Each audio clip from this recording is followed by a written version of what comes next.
চলে যাও দাও কি আছে দেখো। আচ্ছা লেখা আছে যে স্রোতের বেগ ঘন্টায় 2 কিলোমিটার, ঠিক আছে? তাহলে লেখো স্রোত, লেখো স্রোত।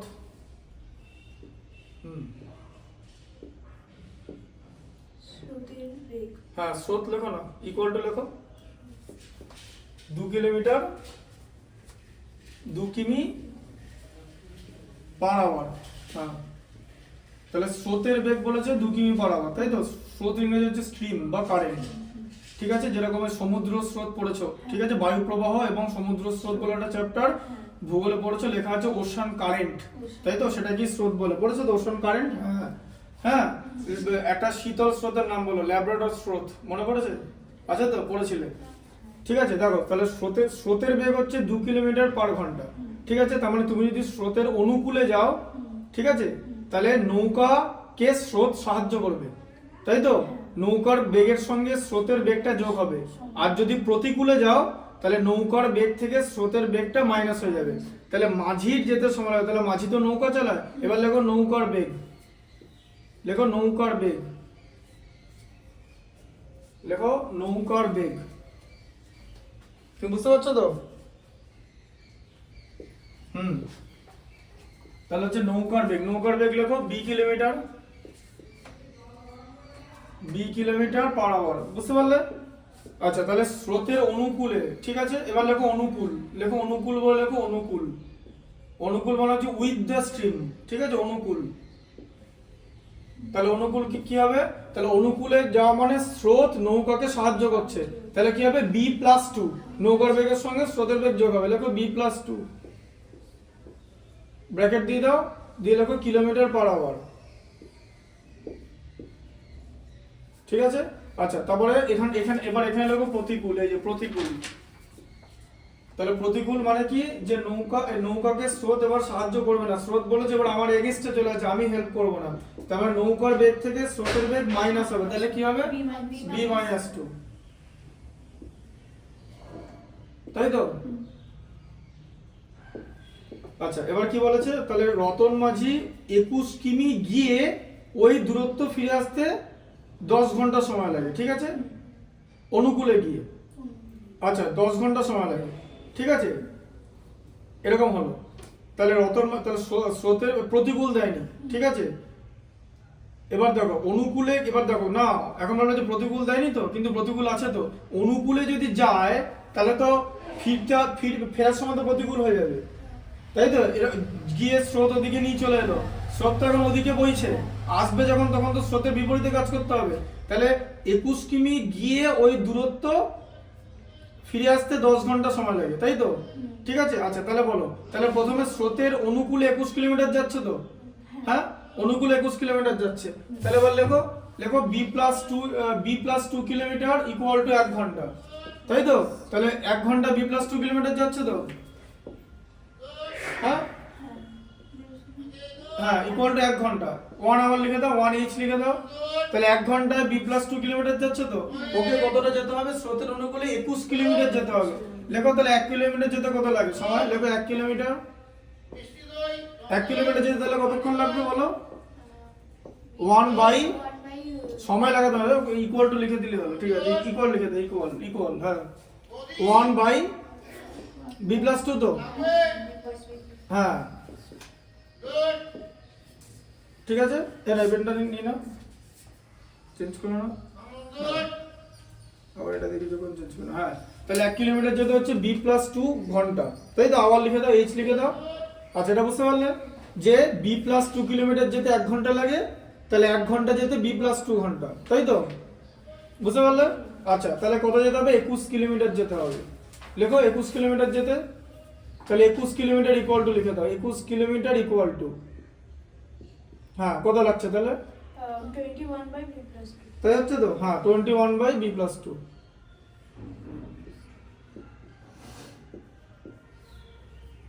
তাই তো? বুঝতে পেরেছো? আচ্ছা এবার প্রতিকূলে লেখো 1 ঘন্টা, লেখো b-2 kilometre equal to 1 hour, তাই তো? এই যে b-2 kilometre equal to 1 hour, তাই তো? হ্যাঁ। তাহলে লেখো 1 কিলোমিটার ইকুয়াল টু কত হবে বলো? 1 by b minus 2 হবে। হ্যাঁ 1 বাই b মাইনাস 2 আওয়ার।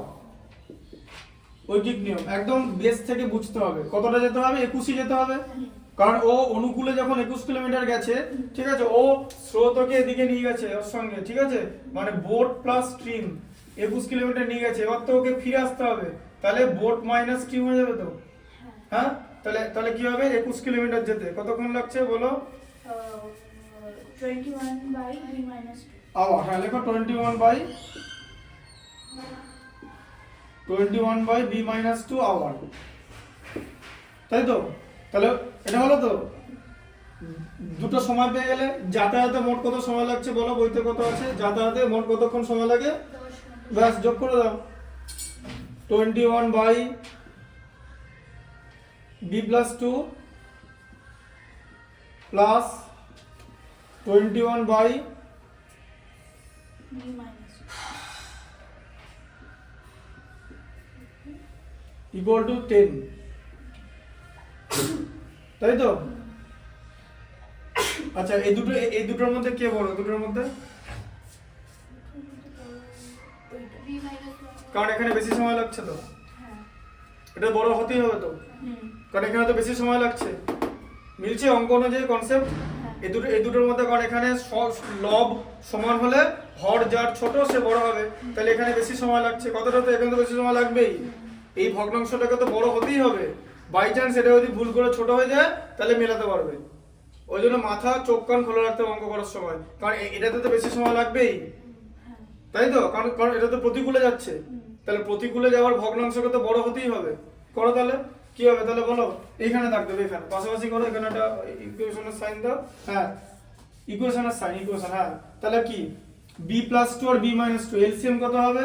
দেখো দেখে দিচ্ছি আমি, দেখো এদিকে দেখো। এলসিএম কত হবে? b plus 2 into b minus 2 হবে, তাই তো? আচ্ছা ইকুয়ালটা এখানে 10 লিখে দিলে আগেই, ঠিক আছে? আচ্ছা তাহলে এবার বলো b plus 2 into b minus 2 তাকে প্রথমে শুধু কি দিয়ে ভাগ করবে? b দিয়ে। b প্লাস 2 দিয়ে, যে b প্লাস 2 দিয়ে 21 b 21 ইনটু, দেখো শোনো আবার দেখাচ্ছি। b plus 2 into b minus 2 ছিল তো, তাকে তুমি প্রথমে কি দিয়ে ভাগ করবে? b প্লাস 2 দিয়ে ভাগ করবে তো। তাহলে কি কার কেটে যাচ্ছে? b প্লাস 2 টা কেটে যাচ্ছে তো, b মাইনাস 2 থাকছে তো। লেখো 21 into b minus 2, 21 into b minus 2 bracket দিয়ে। হ্যাঁ b মাইনাস 2, তাই হচ্ছে তো? মাঝে সাইন কি আছে? মাঝে প্লাস মাঝে প্লাস আছে, প্লাস সাইন দাও। আর আচ্ছা না, এবার কি? এবার বলো b plus 2 into b minus 2 লসাগু ছিল, তাকে কি দিয়ে যাচ্ছে? কি দিয়ে ডিভাইড করছে? ওদিকে তাকাও, এদিকে তাকাও, বাঁ দিকে। b মাইনাস 2 দিয়ে ভাগ করছে তো, তাই তো? b মাইনাস 2 দিয়ে ভাগ করলে কি হয়? এবার এই পুরো জিনিসটাকে যদি আমি এখানে b মাইনাস 2 দিয়ে ভাগ করি তাহলে কি হবে? তাহলে তো এটা কেটে যাচ্ছে, b প্লাস 2 থেকে যাচ্ছে তো। 21 into b plus 2 হ্যাঁ 21 ইনটু b প্লাস 2। আচ্ছা দিয়ে বলো ওদিকে যাও, বাঁ দিকে চলে যাও, এখানে এড়া দাও, এড়া দাও, এড়া দাও, এখানে এখানে করো। হ্যাঁ কিভাবে বলো? বলো গুণ করো, গুণ করো 21। হ্যাঁ তাহলে কি হচ্ছে বলো? 21b, 21b মাইনাস কত হয়? 42 42 করো। ঠিক আছে 42। হ্যাঁ প্লাস 21b তো, 21 b তারপর প্লাস 42 প্লাস 42 ইকুয়াল টু তো ইকুয়াল টু। আচ্ছা লেখো 10, লেখো 10, এটার সঙ্গে এটা মাল্টিপ্লাই হয়ে যাবে তো। লেখো 10 into b plus 2 b minus 2, b plus 2 into b minus 2। হ্যাঁ এবার এখানে দাও। এ দেখো কি দেখতে হচ্ছে বলো? এটা কেটে যাবে হ্যাঁ কেটে দাও। হ্যাঁ আচ্ছা হচ্ছে তো, মাইনাস 42 প্লাস 42 কেটে গেল তো। আচ্ছা এটা 42 b হবে তাহলে কত হচ্ছে দেখো, 21b প্লাস 21b আছে তো, তাহলে কত হবে? 42b equal to. এটা আচ্ছা আগে 10 লেখো, 10 ইনটু, আচ্ছা ব্র্যাকেট দাও। এবার বলো b প্লাস 2 b মাইনাস 2 কত হয়? এটা তোমাকে শেখালাম মনে আছে? b প্লাস 2 b মাইনাস 2 বলতে পারবে কি হবে? কি ফর্মুলা যাচ্ছে? a b a square minus b square কি হবে তাহলে? a A plus B. আর a মাইনাস b আছে, তাহলে b plus two b minus two আছে, মাল্টিপ্লাই করলে কি হবে বলো? এ দেখো b plus two b minus two দিকে দেখো a plus b a minus b, তাই তো? এটা করলে কি হয়? a square minus b square হয় তো, তাহলে b plus two b minus two আছে তো, মানে b square minus two square, তাই তো? b plus two b minus two আছে তো, তাই হচ্ছে তো? বোঝা গেল তো? ফর্মুলা ক্লাস 8 এ পড়ানো হয় কি হবে? b স্কয়ার মাইনাস 4, তাই তো? b square minus 4। আচ্ছা এবার এখানে দাও ইকুয়াল এখানে। আচ্ছা এবার এটাকে, এই জিনিসটাকে বাঁ দিকে নিয়ে চলে এসো, লেখো এখানে বাঁ দিকে চলে আসো, লেখো 10 ইনটু b স্কয়ার মাইনাস 4 হচ্ছে তো, লেখো 10 b স্কয়ার মাইনাস কত হবে? মাইনাস 40, লেখো 40 ইকুয়াল টু 42b, তাই তো? 40 হ্যাঁ, দিয়ে পরের লাইনটা লেখো এখানে এখানে। হ্যাঁ, তাহলে লেখো 10b স্কয়ার, লেখো 10b স্কয়ার, লেখো 10b স্কয়ার লেখো আগে। আচ্ছা এবার দেখো শোনো তোমাকে মনে আছে আমি ax square plus bx plus c আছে তো, পরপর লিখতে হবে।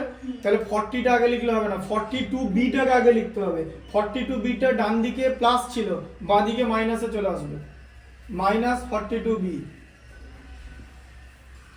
Minus 40 is equal to 0. Equal to 0। আচ্ছা এবার কি করবে বলো, বুদ্ধি দিয়ে বলো কি করবে? এবার তো মিড টার্ম হ্যাঁ, কিন্তু মিডল টার্ম ফ্যাক্টর তো করবে, তুমি তো দেখতে পাচ্ছ সব জোড় সংখ্যা আছে, ওখান থেকে কি কমন না ছোট করে নাও, করতে তো সুবিধা হবে। তাহলে 2 দিয়ে কমন করে দেবে, এখানে লেখো এখানটা, এই দেখো এখানটা দেখো, এই যে তাহলে 2 দিয়ে ডিভাইড হয়ে যাচ্ছে, তাই তো? হ্যাঁ, এই দেখো এই লিখতে অসুবিধার জন্য এখানে করে নাও, লিখে দিচ্ছি। এটা বুঝে গেলে, এখানটা বুঝে গেলে তো বি এর ভ্যালু বেরোবে। আচ্ছা হ্যাঁ, এবার এখানে করো, এখান থেকে করো, এখানে দাও। হ্যাঁ 5b স্কয়ার 5 আচ্ছা 2 দিয়ে 2 কমন না হচ্ছে, তুমি আগে 2টা কমন নাও, 2 কমন নিয়ে ফার্স্ট ব্র্যাকেট দিয়ে দাও। এবার করো 2 কমন না মানে 2 দিয়ে ডিভাইড হচ্ছে, তাহলে তুমি বলো 10b স্কয়ার কে 2 দিয়ে ভাগ করলে কত হয়? 10b স্কয়ার কে 2 দিয়ে ভাগ করলে, 10 কে 2 দিয়ে ভাগ করলে কত হয়? 10 কে 2 দিয়ে ভাগ, গুণ না ভাগ, 5। হ্যাঁ, তাহলে 5b square, 5b square minus, আচ্ছা 42b মানে 42b কে 2 দিয়ে ভাগ, তাই তো? 42 কে 2 দিয়ে ভাগ করলে কত হয়? 2 দিয়ে ভাগ, কিন্তু 42 কে 2 দিয়ে ভাগ কি হবে? 2 দিয়ে ভাগ কি হবে? 2 2 4 আর এদিকে 2 1 21 হচ্ছে, এরকম হয় তো? 21 বুঝতে পারলে? 2 দিয়ে ভাগ, নাহলে এখন রাফে করে নেবে, 2 দিয়ে ভাগ 20, 40 কে 2 দিয়ে ভাগ করলে 20, তাই তো? সব করা হলো। আচ্ছা এবার 2টা, এবার দেখো এখানে কি হয়ে যাবে, দিয়ে এবার লেখো 5b স্কয়ার, লেখো 5b square minus 21b minus 20 equal to 0/2 equal to 0। এখানে আমরা ইকুয়াল টু 0 দিয়ে দাও, তাই তো? 0 কে 2 দিয়ে ভাগ করলে 0 হয় তো? আচ্ছা এখানে 0/2 টা কেন হলো? এই যে 2টা এখানে ছিল বলে 2টা বাঁ দিকে ছিল, ডান দিকে ভাগ হয়ে গেল, বাঁ দিকে গুণ ছিল, ঠিক আছে? আচ্ছা তাহলে এবার দেখো কি করতে হবে বলো, 21 বার করতে হবে তো, কোথা থেকে বার করতে হবে? 20 থেকে বার করতে হবে না 100 থেকে বার করতে হবে? 20 থেকে, 5টা গুণ হয় না? হ্যাঁ, তাহলে এখানে 5 × 20 তে 100 হলো, 100 থেকে কি বানাতে হবে? 21 বানাতে হবে। বলো 100 থেকে 21 কি দিয়ে বানাবে? বলো আচ্ছা ঠিক আছে, 2 দিয়ে ভাগ করো, 2 দিয়ে 50, আচ্ছা 2 দিয়ে হয়ে গেল তো? এই যে 25 4 21 হলো তো? এই যে 25 মাইনাস 4 মিললো তো? করো এবারে, লেখো 5b স্কয়ার, বুঝতে পারলে? ব্র্যাকেট 25 মাইনাস 4টা ব্র্যাকেটের মধ্যে দিতে, হ্যাঁ b মাইনাস 20 ইকুয়াল টু 0, বুঝতে পারছো? আচ্ছা এবার করো 5b স্কয়ার মাইনাস 25b, তাই মাইনাস হবে, এখানে মাইনাস আছে না বাইরে, প্লাস 4b, কারণ এখানে দেখো লেখো 20, লেখো 20 ইকুয়াল টু 0, হ্যাঁ ইকুয়াল টু 0। আচ্ছা দাঁড়াও, তুমি তো ওখানে 4b করে দিতে, তাহলে কি দাঁড়াতো জানো? মাইনাস 25b মাইনাস 4b মানে মাইনাস 29b হয়েছে, এখানে 21 আছে, তাই না? তুমি যদি ওই যে করার সময় মিলিয়ে দেখতে হবে, এটা করলে তো মাইনাস 29 হতো, এই যে মাইনাস 29 হতো। ওই জন্য কি বললাম একটু আগে, যে আমি যেমন কি করি বাঁ চোখ দিয়ে দেখি ডান চোখ দিয়ে মেলাই, বাঁ চোখ দিয়ে করি ডান চোখ দিয়ে মেলাই, তোমাদেরও তাই করতে হবে। এক চোখ দিয়ে করবে আরেক চোখ দিয়ে দেখবে মেলাতে মেলাতে ঠিকঠাক হচ্ছে কিনা, কারণ যদি ভুল হয়ে যায় সেটা মেলাতে আবার সময় লাগবে, তো এত সময় কি দেয় যে আবার ভুল হয়েছে কিনা সেটা দেখার জন্য আবার মেলাবে। ঠিক আছে, করে বলে লেখো 5b স্কয়ার, এখানে 5b টা কমন। হ্যাঁ 5b কমন যাচ্ছে, তাহলে b হলো মাইনাস কি হবে 5 প্লাস, আচ্ছা দাঁড়াও বলো কি কমন যাবে, 4 আর 20 থেকে কি কমন যাবে বলো, 4 কমন যাবে, হ্যাঁ ইকুয়াল টু 0। আচ্ছা তাহলে কি হবে বলো, লেখো তাহলে কি হলো, তাহলে 5b প্লাস 4 হলো, তাই তো 5b plus 4 into b minus 5 equal to 0, তাই তো। আচ্ছা তাহলে লেখো তাহলে এবার দুটো রাশির গুণফল যদি শূন্য হয় প্রত্যেকটা রাশি শূন্য হতে পারে।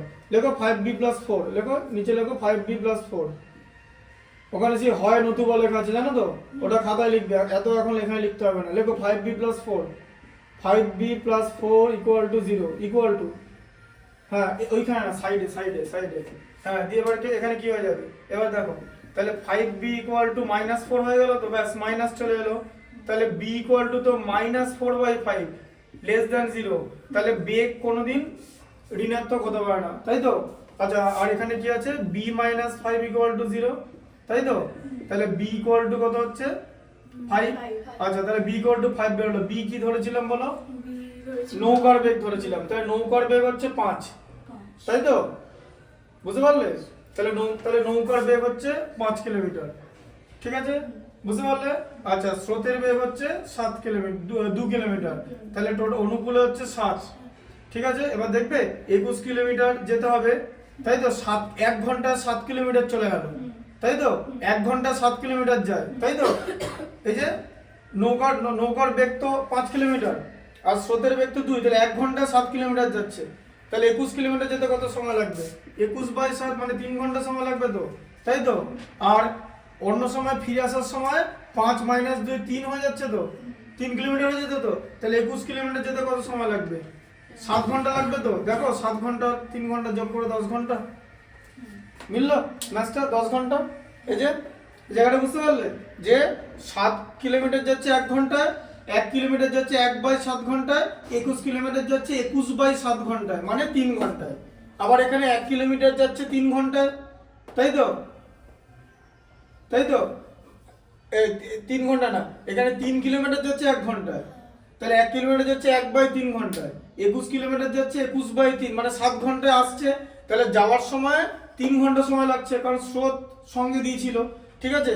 আর আসার সময় 7 ঘন্টা লেগে যাচ্ছে কারণ স্রোত ছেড়ে দিয়েছিল, স্রোতের বিপরীতে, তাহলে 7 ঘন্টা 3 ঘন্টা 10 ঘন্টা, মিলল অঙ্ক। এইভাবে তোমাকে দেখে নিতে হবে, তাই তো, মোট 10 ঘন্টা হচ্ছে। তার মানে সমীকরণের দ্বিতীয় শর্তটাকে সিদ্ধ করছি কিনা মানগুলো তাহলে বুঝতে পারবে। এইভাবে আমি প্রত্যেকটা ম্যাচ কিন্তু এখানে আলাদা আলাদা বুঝতে হবে যে তুমি কার মান বার করেছো, তুমি নৌকার বেগ বার করেছো, স্রোতের বেগ দেওয়া ছিল, তাহলে দেখে নিতে হবে যে 1 ঘন্টা 7 যাচ্ছে, b + 2 মানে 7, তাই তো। তাহলে 21/b + 2 কত, প্রথমে দেখো, তাহলে এখানে প্রথমে বসিয়ে দাও, b এর মানটা এখানেই তো হয়ে যাবে, বসিয়ে দেখো দেখো তোমার দেখো দুটো কম্পাউন্ডের সাথে দেখো 21/b + 2 কত আসছে, 21/7 মানে 3 আসছে, ঠিক আছে। আবার 21/b - 2 কত আছে, b এর মান তো 5 বার করেছিলে, তাই তো, তার মানে 21/5 - 2 মানে কত, 21/3 আসছে, তাই তো, 21/3 তো 7, এই যে 3 এসে 7 এসে গেল আর 3 এসে গেল, যোগ করে তো 10, একবারে এখানে সমীকরণে বসিয়ে দেবে, মানে b এর মান সমীকরণে বসিয়ে মিলিয়ে চেক করে নেবে যে মিললো কিনা, তাহলেই হলো। প্রসেসটা বুঝতে পেরেছো, যা মান বেরোবে সমীকরণে বসিয়ে দেবে, যেমন b টাকার b% আগের বার বেরোলো, বুঝতে পারলে। ঠিক আছে, যাও পরটায় বুঝিয়ে দিচ্ছি।